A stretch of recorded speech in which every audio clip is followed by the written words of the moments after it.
Shalom, his brother Kadas, Shema. I want to start giving all praises due to Yahweh Bahashem, Yahweh Shah, double honors to the apostles, and salutations to all you Akim pushing this word with sincerity and truth.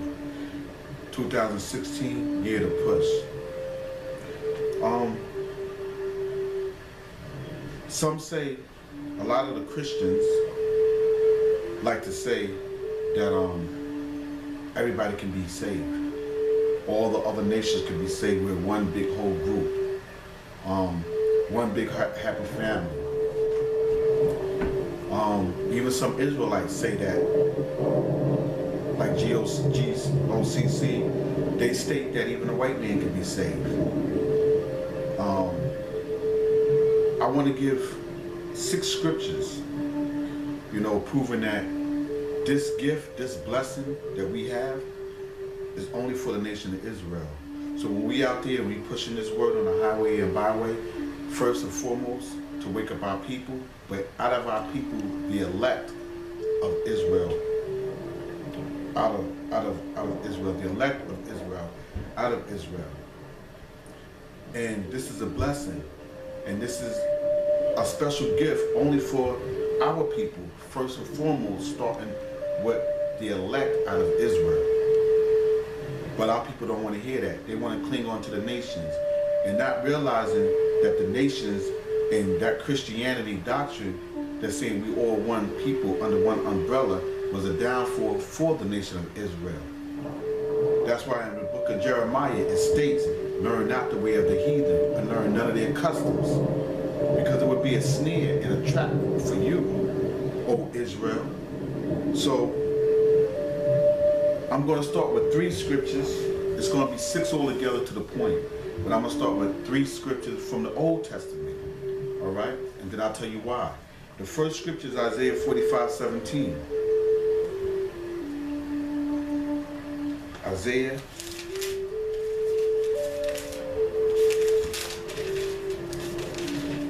45:17. But Israel shall be saved in the Lord with an everlasting salvation. You shall not be ashamed nor confounded, world without end. World without end. So that scripture, which is Isaiah 45:17, is talking directly to the nation of Israel. But first and foremost, on this part, when America be destroyed, it's going to be the elect out of Israel. And then the 2/3 that's going to die is going to come back to us, to the elect that's saved. So that's a blessing to you, our people. But when we tell them that by waking them up and telling them their nationality, they rebuke us, but not realizing they're rebuking themselves. Thus said the Lord. Okay? That's one scripture in the Old Testament. The second scripture is Leviticus 26:17.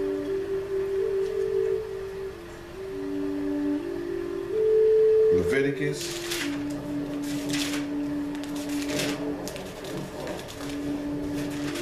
26:17. And I will set my face against you, and you shall be slain before your enemies. They that hate you shall reign over you, and you shall flee when none pursue you. All right?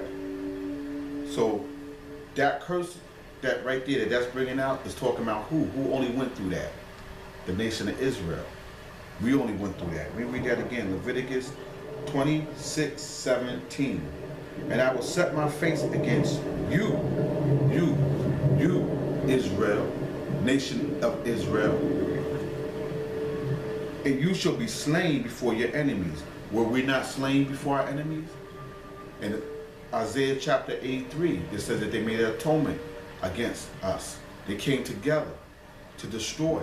And when you look up the word atonement, it's Hama, and it means to wage war against us.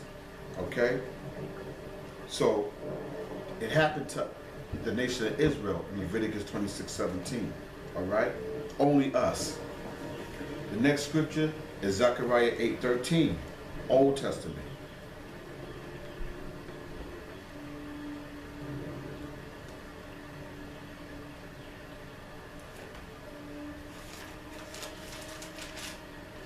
Zechariah 8:13. And it shall come to pass that as you were a curse among the heathen, O house of Judah and house of Israel, so will I save you, and you shall be a blessing. Fear not, but let your hands be strong. Once again, talking about the nation of Israel, as I brought up in Leviticus, was it 26:17, the curse, and this matches with us too.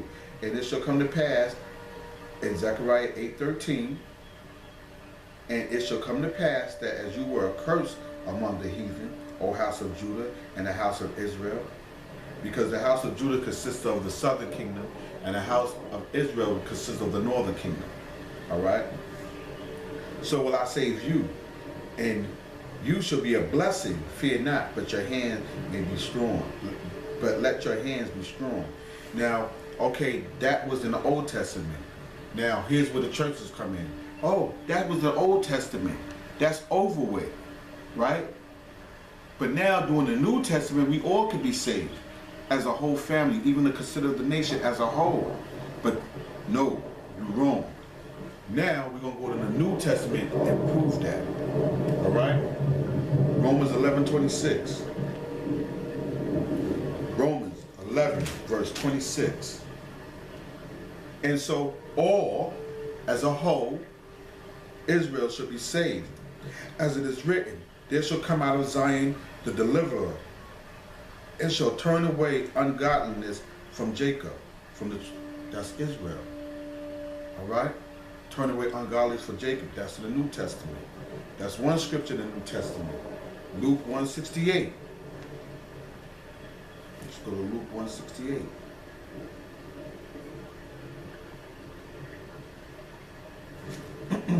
Luke 1:68. Blessed be the Lord, Yahweh of Israel, for he hath visited and redeemed his people, and have raised up a horn of salvation for us in the house of his servant David. And it says, at verse 70, and as he spoke by the mouth of his holy prophets, which have been since the world began. Right, which has been since the world began.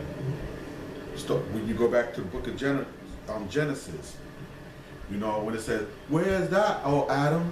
Where's that, O Adam? You know, have you been mingling with those nations?